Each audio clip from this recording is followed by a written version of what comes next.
All right, we are back with Joe Moroski, the Ashtabula County Commissioner, the senior county commissioner. Been there longer than any of them, and you won't be there for long, though. Such is life. 12 years. 12 years. Yeah, who would have thought it? You know, but it's been a wonderful experience. It's been the privilege and the honor of a lifetime. You know, working for the citizens of Ashtabula County, and I'm just a very fortunate person to have been afforded that opportunity, and I just want to sincerely thank the voters and the taxpayers of Ashtabula County for that opportunity. But I've kind of been a lucky guy. I've had the ability to serve my community, serve my county, serve my country, and but it's time. It's time. We had talked about the different things, and you were not a government person when you were elected. Tell us. I know that you were in the service, and you were on the private sector for a long time. For a long time, I went to work in the automobile industry the Monday after I graduated from high school. I went to work for the old Rockwell brake plant out there on Route 20, and like a lot of other young guys, it was a great opportunity, and it afforded us an opportunity to work our way through college, you know, so that a lot of the debt issues that some youngsters deal with now were not as severe for us, and you could make good money then. You could make. We were working 7 days a week, and if you worked all the overtime that you could get, you could just about pay for a full year's worth of school and living expenses, and it was just extraordinary. There were a number of us from Ashtabula County that did that, and then following, of course, I went off to college and graduated, and after graduation, got a letter from a big uncle and said, actually, I was in the very first draft lottery, and I think my number was 13. So it was obvious, that I was soon to go. And when you're a young person of that age with not a lot of experience, I went to the campus placement center to interview for jobs and whatnot, and finally was interviewing with a guy from Procter & Gamble, and he said, "Would you mind if I got up and closed the door?" And I said, "No," and so he said, "Look," he said, "I'm going to tell you what nobody else is going to tell you, and that is, with your draft liability, there isn't anybody going to touch you, So, so I met some friends and wound up traveling around the country, and wound up living on an Indian reservation in Montana, and stayed there until my letter came, and it came time to Now, is that where you got the funky coat? No, that's not a funky coat. That's a traditional blanket coat. Okay. And the design of that coat actually goes all the way back to the Revolutionary War, when soldiers in the Continental Army would capture British. They had Whitney Point blankets, and they'd confiscate their blankets and make winter coats out of them. Did you bring it with you? Today? Yeah. No, it's not cold enough yet. And then later on, that became a trade item as the American fur trade spread across this country and out west. So that's the origin of that coat. So I came back from the military and got married, and been married to a wonderful woman. Matter of fact, it's 42 years for us. Wow. Nancy, thank you for everything. Couldn't have done it without you. And so we decided that we wanted to look for a country place. And so we looked around Conneaut and found a place, and I've been here ever since, the last 47 years. But it's really my ancestral home. My grandfather, on my father's side, immigrated from Poland to Conneaut, Ohio. Lived over on the north side, and regrettably was killed on a railroad accident on the old Nickel Plate Railroad before I was ever born. Same with my grandfather. So my father and his brother Ed, who still lives in Conneaut, and Mary and all of his sisters, were born and raised here. And my father, being the oldest guy at that time, the ore boats were going, so he'd ship out on the boats, make money for the family, come back when they laid up at Thanksgiving, and go to Conneaut High School. And it's interesting because he was in the class of 1941. And so when the Japanese bombed Pearl Harbor, there was no recruiting station in Conneaut. So all the members of the class of 41, all the males, had to either hitchhike or get a car to go to Ashtabula or go to Erie to sign up. And if you ever have an opportunity to talk to any of the people from that class, they kind of described that day, the Monday after Pearl Harbor, when all those people were gone, and it was a very eerie experience. So, I talked to Armin Carlucci, former Conneaut councilman, and he's still alive and still very much with it. Armin's a good friend of mine. I like Armin. He is really a first-class individual. And I had talked to Bob Naylor Sr.'s wife when she was alive, because she was in that class, and kind of told the story from the perspective of one of the female classmates, And when you look at Conneaut at the veterans memorials down there, and you see so many young men from Conneaut, listed there in World War II. I mean, these were people that, in many instances, joined the military and went in before we were really prepared to fight that war. So you were in Vietnam? No, I was in the Army. I was in matter of fact, I was in the first class of the Rapid Deployment Force. We all had orders to go to Vietnam, I don't know how many times, and we got into a holding company, waiting to go, and a young second lieutenant walked in one day and said, "You guys are all going back to Fort Bragg. We got this new thing called the Rapid Deployment Force, and you're going to be in the first class of that force." And so that's where I went, and we did a number of deployments, from Fort Bragg, to different things that we were involved in, and it was a great group of people to work with. They were all volunteers. Everybody competed for a limited number of slots to be there, and they were just exceedingly motivated. And every now and then I'll get on the internet and try to find some of these people, and sometimes you can, and sometimes you can't. So we'll see.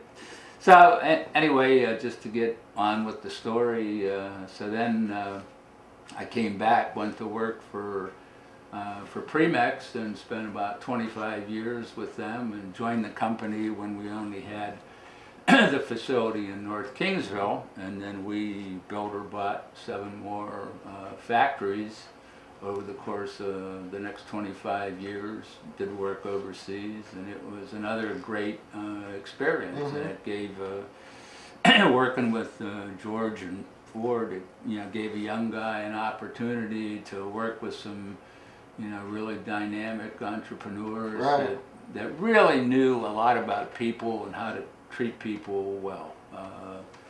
And it was a great 25 years. So you're watching this new group that's bought the plant? What I know about it is what I read in the newspaper this morning, and I wish them all the best. I really don't know many people there anymore.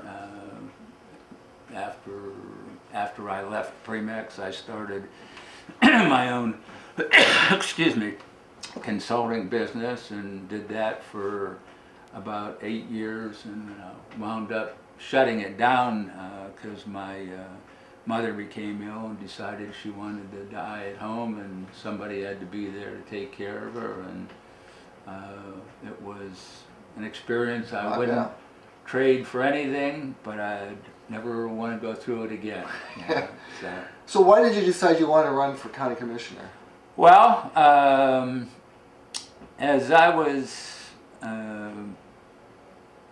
I eventually had to move in with my mother. We had a home health nurse and a hospice nurse, and so there was nothing really to do but read newspapers and watch the news every day. And I just was watching things that were going on, and I said, geez, I think there ought to be another way to do it that maybe is a little better than that, you know. And so well, just dawned on me, you've never lost an election then, right? Not since I got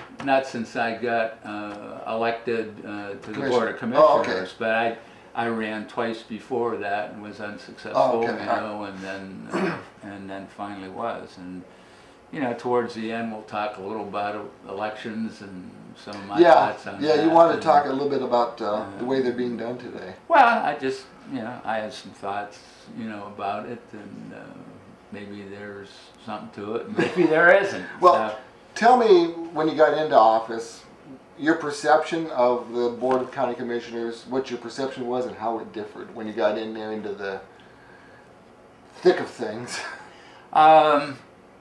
Well, there's a pretty steep learning curve. I bet. You know, everybody, you know, thinks that you know, that they look at people in government and they see our pictures in the paper or something like that, and they think, well, you know, all these guys do are, you know, really stand around and get their picture taken, you know, with the Jobs and Family Services or this opening or that opening, and you know, that's got little or nothing to do with it. You know, running county government in this in the modern era is a exceedingly complex, you know, operation. You know, involving, you know, $21, $22 million in our general fund, and probably another $170 million in the off general fund, and people still do not understand that county commissioners don't have home rule powers like city council does in Conneaut, or the city council of Ashtabula. You know, we don't develop legislation and, you know, codify things. You know, essentially we're creatures of the state legislature. You know, they pass, you know, the laws of the Ohio Revised Code, and then they fall to us to implement them.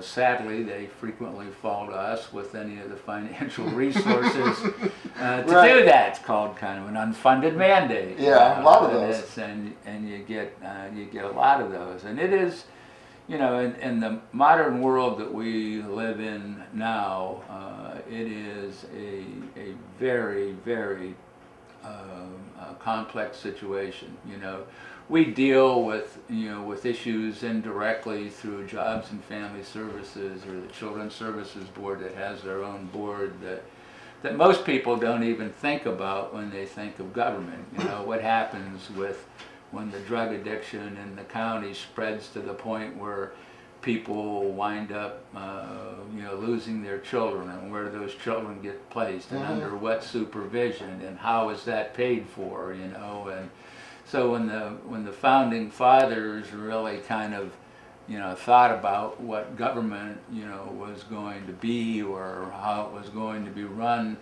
you know, we're dealing, you know, on a daily basis now with a host of issues that, you know, those people was just never on their radar screen. You know, first of all, they didn't have radar and there was no screen. You know, but it was just a foreign concept to them. So everybody, you know, would like things to be black and white and inordinately simple, and that's just not the case. You know, I mean, the color band is, you know, maybe 2% black over here and 2% white over here, 96% shades of gray in the middle. You know? Well, when you started, there had been 3 Democratic commissioners, so you all of a sudden there was a Republican in there. So did they show you the ropes and?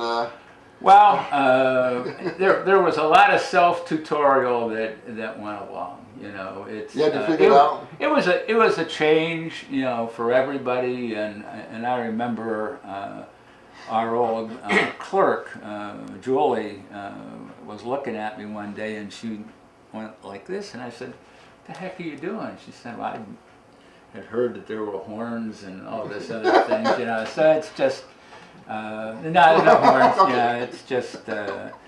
Yeah, so it was a learning experience and a period of adjustment, and apparently it's a system that the voters of the county, you know, have seen the merit in, and having, you know, divided government, and because they've just voted to continue that, you know, for the next 4 years, and so we'll see. But no, yeah, people. One of the problems that I think exists for some people, and you know, when you look at, you know, some of these election campaigns, is they can't differentiate the fact that, you know, just because you may have a political adversary in an election campaign, well, that doesn't make them an enemy. Right. It's just, you know, it's just that you're involved in this, you know, short adversarial contest as you're both, you know, competing for a position, you know, and once the voters have spoken, it's over. Oh yeah, you know, or it should be. It should be. You look at Bill Clinton and the first George Bush. They went around the country doing things, and it's just. And one of the things that you learn in government, and it's not, and it's you know, it's different on the state and the federal level, I am sure, and everybody knows what your statutory duties are, but there are always unexpected things that are going to take place, you know, during the time that you serve, you know, that are going to require, you know, you to draw on your abilities and your experience from earlier in life to help, you know, solve and deal with those issues. So let's talk about, well, one place that you were in the spotlight was the sales tax. The state had taken away, reduced a lot of money that the county was getting. And actually, the first time, you know, that wasn't actually the case yet, you know, and you know, when I got there were a lot of projects that had been done, a lot that were, you know, slated to be done, and it was, in my humble opinion, I thought we, you know, needed an adjustment in the direction, and so I, you know, refused to support it, you know, threw it to a referendum, and then twice it went on the ballot, and the voters have said, you know, no, we're not going to support that. And I think what the voters were really saying is, look, you know, we recognize that life isn't perfect. It's not perfect for us either, and you know, we have to live within, you know, our means and do the best that we can. And we think that you and local government need to do the same, you know. And I think that message, you know, came through both times, you know, loud and clear.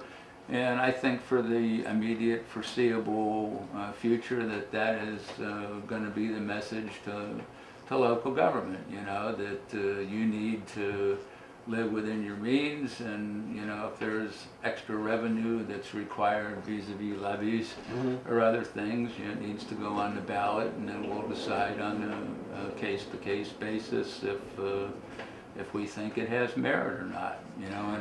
And many of the levies, excuse me, this time did, you know, yes, did I was well about to bring that up. And passed, you know, and people, you know, felt that, you know, they did have merit, and that's the way it should work. That's the way it should work.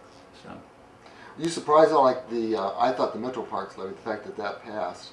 Well, it's been on 3 or 4 times before. I think they had a much better campaign this time. It was, it wasn't, by a landslide, a 60 or 70%, right. but, but it passed, and some people, saw the value in it. And I know one of the concerns that some people had is, well, what about all the township park levies that always seem to get good support, and if we do this, will that affect those? And hopefully it won't. And I think people in Ashtabula County really value the unique things that we have here. I mean, this is the only county that has 3 scenic rivers. I mean, we've got the lake, we've got 705 square miles, population of 100,000 people, and much of our natural heritage that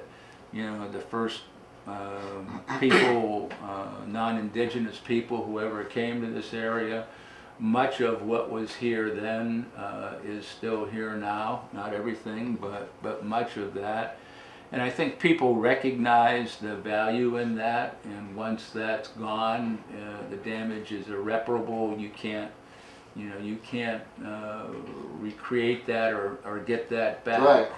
In many ways. And so I think that's a good thing. I think that's a good thing. I sit on the Scenic River Council for Conneaut Creek, and we've got a lot of people who recognize what a tremendous asset that is to us in the county. And I see you, it's on your jogging route, I'll see you come down Under Ridge and keep us every now and then. And it's just a beautiful and unique area. And my property abuts Conneaut Creek, so. Mine too. I look out the window upstairs, and when the leaves are off the trees, can see all the way down. I can't quite do that, but last year I introduced my grandson Henry, who's been on this show, to Conneaut Creek, and we went through the woods and down the embankment, and it's kind of steep, so we got a rope and we kind of go down there. He thought that was just great.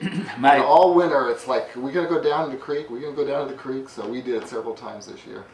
My farmer neighbor up the road, Larry Penniman, every year once the new year comes in, we start typically on the weekends. We'll take a 4 or 5 mile walk once a week, just to kind of shake the creaks off the old guys, and get out and get some exercise. And it's just an exceedingly beautiful place, even in the winter. It's different because it's stark, and it's different, of course, than the summer, but it's really quite a thing to see. So tell us, you said on an email that you had an announcement to make. A little bit. It's as you know, my term is up on the 31st of December, and there have been a number of changes that have taken place in all the 5 state retirement systems, and so had a conversation yesterday with my fellow commissioners, and advised them that I am going to be leaving on my official retirement date is going to be the 30th of November. And I wanted to wait until after the election. The election's taken place. There's already a commissioner-elect, and so what we discussed doing yesterday was appointing Casey Kozlowski to the remainder of my term, using the same appointing authority that we used when Tom Sartini left early, when we appointed Mr. Irochi. And why it's important to do this now is that we are going to start all of the budget hearings the first week of December. So I called Charlie Fry and advised him of what we were going to do, so there's not a need to call the central committee together. They'd just appoint the commissioner-elect anyway. We can get it done a lot quicker.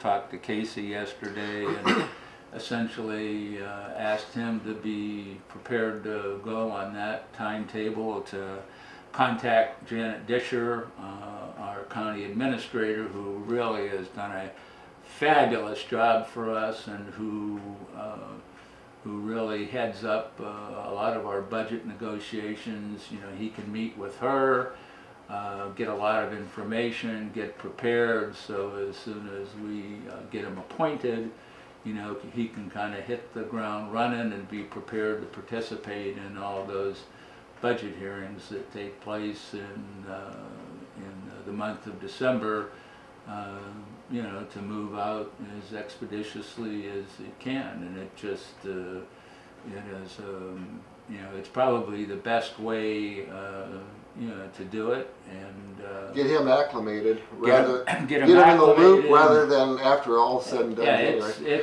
yeah, because it's a pretty steep learning curve, and I recognize that, you know, that he's got some some experience in the state legislature, but you know, county government is different than that, and it's there's a lot to be learned and a lot to be done, and no budget cycle is easy. You know, some are easier than others, and we've done a lot of things to prepare for the 2015 budget, because we have some unique things in this cycle. You know, we've got a true up on our workers' compensation expenses as a result of being in a retrospective program for workers' comp. We've got a 27th pay that's valued at over $400,000 that, you know, we've put some money in the budget reserve account for to accommodate. So, but it's still it's a lot of work, and this is a great way to, you know, to move forward and to kind of expedite it. The commissioners can't appoint the next. So that you've talked to them, they've both agreed. We're all in agreement. We discussed it yesterday. They'll probably hold a special meeting on the 1st of December to, you know, to do that. They have to wait until, of course, I'm gone. My last official day will be November 30th, and so they can move forward for them. And again, it's the same appointing authority that we used when we appointed Mr. Irochi to Tom Sartini's remaining time in office as the county prosecutor. So. Speaking of, you're talking about you're all in agreement. What would you say is the percentage of time that you were all in agreement? The vast majority of time we are. I think we all recognize equally now that, you know, this is about living within our means, about moving the county forward, you know, and it's about taking care of the people's business. You know, you think the county's moving forward?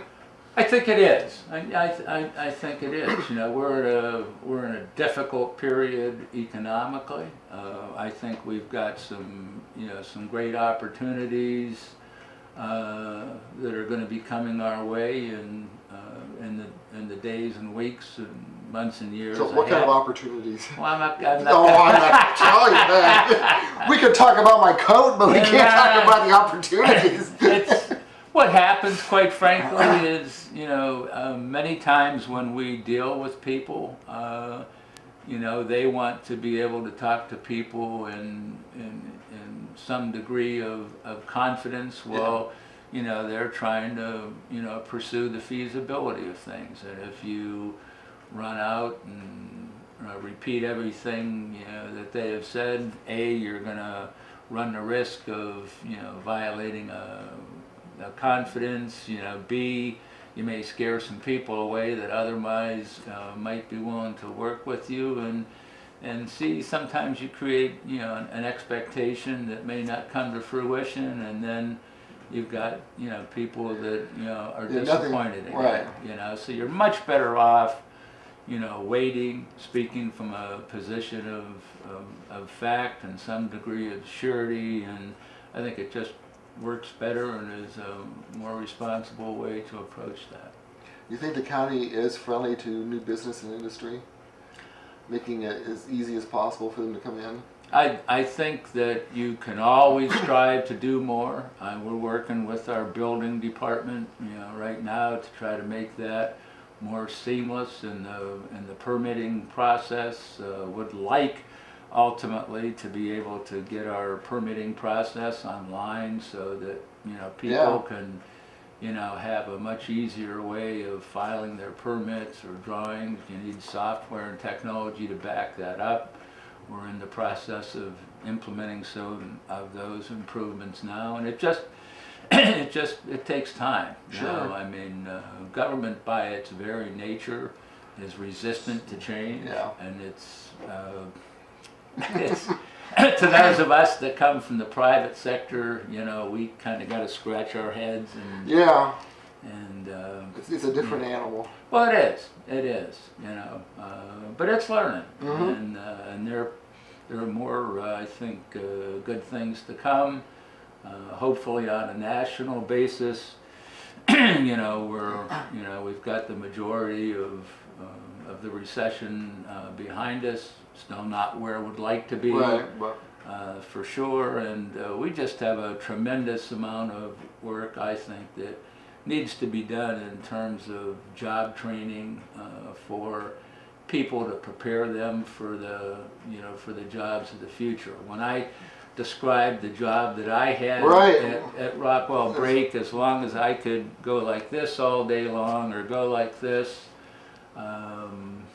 that was sufficient for the task that was there.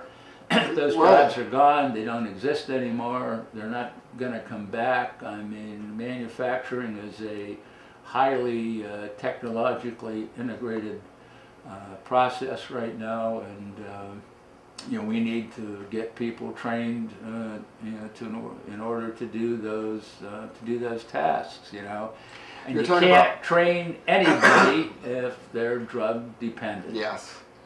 That's a big you are just big concern. Not going to be able to do that. It's the bane of everybody's existence almost. If you trace crime, if you trace inability for people to become gainfully employed, I mean, they can't fill many of the jobs that are out there because you just don't have a sufficient amount of people who are technologically prepared and who can pass a drug test. Yeah.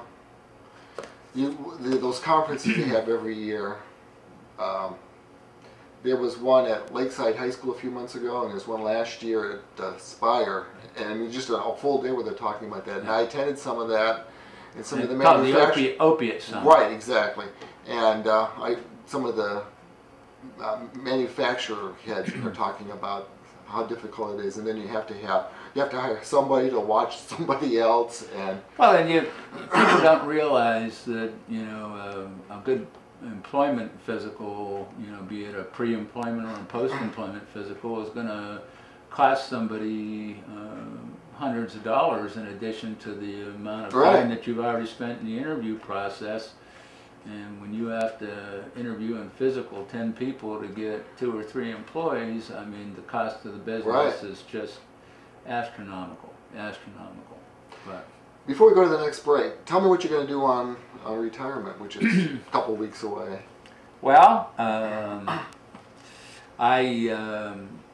going to be 68 on my next birthday, and as you know, I love the outside. I love to hike and canoe and travel, and so I'm going to be doing a lot of that. I've got a lot of work around the house that I want to get after. That's kind of gone in arrears.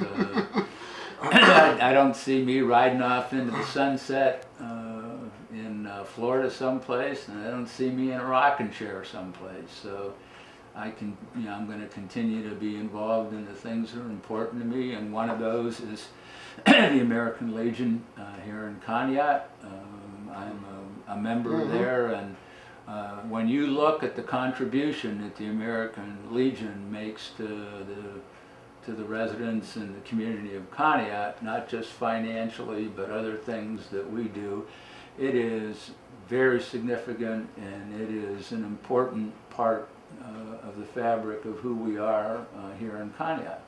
and Conneaut's my home, has been. It's my ancestral home, and it's a place that is very, very important to me. Very important to me. You're talking about the American Legion. I was thinking about when my dad died, which is about a year ago, and the American Legion had a little ceremony at his graveside, and that meant a lot. Yesterday, no, the day before yesterday, we did 2 funerals. When the weather was really nice. We did one out at Lulu Falls and another out at Greenlawn. And again, these were, you know, in all probability World War II vets, you know, who had served some time ago. But it is, it's important that we, you know, keep the value of their service in focus and recognized. Now we're a country of volunteers, and it's always been what we've been good at. You know, when you look at many of the institutions that exist now in the country, they couldn't perform the way they do without the volunteer service components. So, absolutely. You had cancer as a county commissioner. I did. And that must have been rough. But you seem to also do your job as well as fight cancer. It was a very challenging position, and it came. I've talked about it publicly before. You know, I thought I had tonsillitis, and you know, at the age of 60-something, had my tonsils out, and I never heard from the doc. And then all of a sudden, he says, "Well, come in and see me. I want to talk to you." You know, and he says, "You have one of these blood cancers, you know, large cell B non-Hodgkin's lymphoma." And so we were off to the races, and went through extensive chemotherapy and radiation, and came out the other end. And I'm 4 years now into remission, continue to get a clean bill of health. But I'd like to give special credit to a group of people, and this part of the story isn't known publicly, but they gave me so much chemotherapy that they inadvertently shut my bone marrow down. And so without bone marrow, you can't make red blood cells. Without red blood cells, you can't get oxygen to the blood. And so they were going to send me to an isolation unit in a hospital somewhere over in Cleveland. I said, "No, you're not." I said, "You send me to Conneaut Medical Center. You get my doctor in Houston involved. We've got an isolation unit there, and anything you can do in some hospital in Cleveland, you know, we can do there." And so after I essentially refused to go, be packaged and sent to Cleveland, they sent me along with the medical orders here to Conneaut Medical Center. Into the isolation unit I went for blood transfusions and lots of other stuff, and Dr. Houston and a very capable team of nurses here at the Conneaut Medical Center, I personally credit with pulling me around and saving me. And, wow. It's nice that you were able to stay home too. Well, and the only adverse part is that for years I was a blood donor. Yeah, no longer. I'm off the blood donor list and the organ donation list now after chemo, but I had donated over 14 gallons of blood, and I thought, you know, well, turnabout's fair play. I'll get it for free, and discovered the system doesn't work quite that way. I've got a date to give blood a week from today. Well, so, good for you. Yeah. My wife got involved after I did. I enjoyed it. It's a critically important thing. It's just off the table for me medically now, but it's important that every pint of blood that you give, you know, gets spun off for at least 10 other uses. So there's a multiplier of almost 10 there that's involved. So. And I didn't know, but I'd heard that, you know, there's a possibility your blood won't be used, and I was in there giving blood once, and the nurse says, "Oh no, your blood will be used." Yeah. It doesn't go to waste. No, it does not.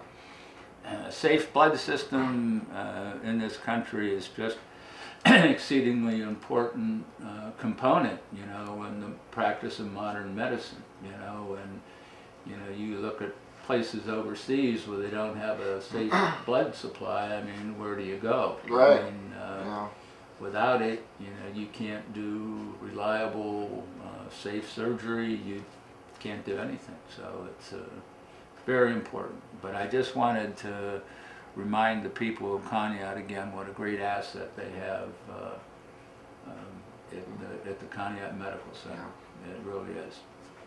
So what would you tell somebody if they found out that they had cancer? What words of wisdom? Words of wisdom that I had, I was in a regular rotation to go for this chemotherapy, and I had what was called a hard R-CHOP chemo. So you'd sit in the chair for about 9 hours, they'd pack your mouth with ice so it didn't burn you, and you know, once they got it started, they'd show up with different tubes and shove different chemicals we got a phone into call. you. The advice that I would give people is you got to have a positive attitude. Yeah. I mean, I saw people kind of put their heads down, and next month when you'd go there, they just weren't there anymore. So a positive attitude that really helps. Is key. Is it? Okay, it is excellent. So I think whoever it was, if you want to try calling back. Okay. But you continued as county commissioner. Absolutely. There was about a 2-week period, I think, when I couldn't work. Of course, I lost all my hair and about 75 pounds, and I always had to wear those stocking caps, you know, because I was freezing to death, and how people can shave their heads and stay warm in the winter is beyond me. And people commented that, holy smokes, you know, that stocking cap and 2 sweaters, he looks like the Boston Strangler. You know? I was just trying to stay warm, you know.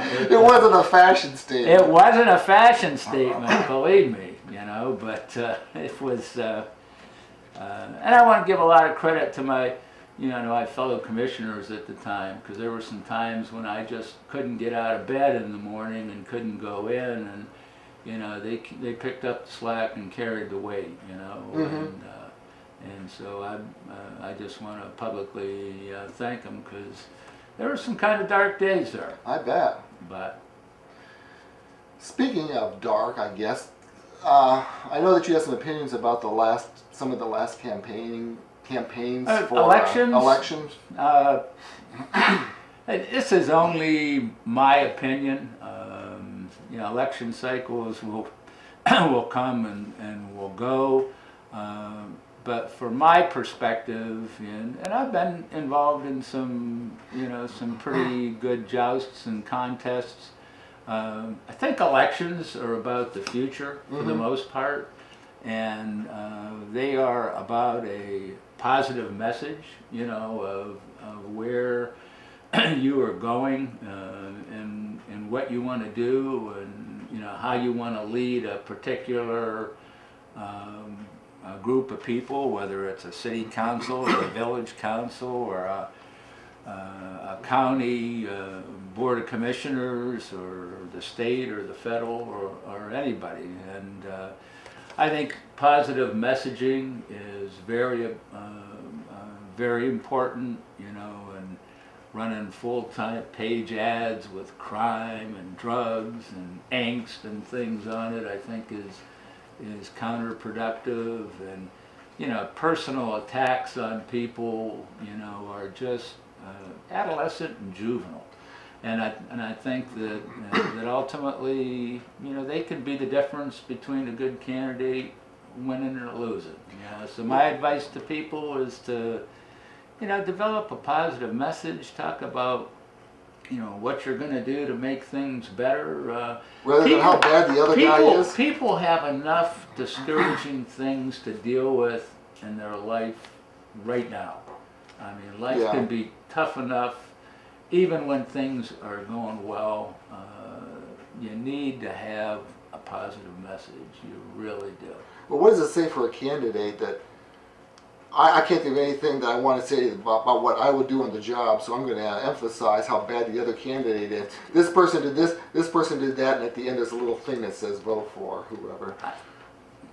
you know, messaging is very important, and I think people need to have a positive message, you know, if you want to be successful, you know. And it goes back to one of my earlier comments about, you know, political adversaries, you know, versus political enemies. I mean, it's okay to be in an election and to have a political adversary, but you have to be able to differentiate between that and a political enemy. Right. Because if you're successful and you get elected, you know, in many instances, you're going to have to develop a good working relationship with those people.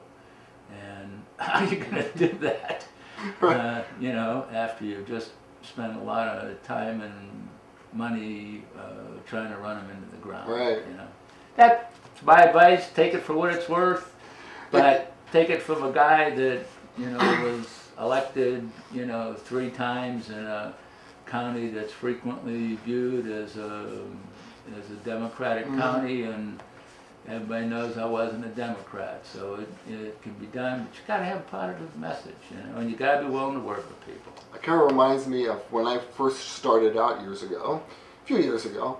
Paul Williams was mayor, and he was a Democrat, and he won the election against Stanley Robertson, who was a former mayor and a Republican.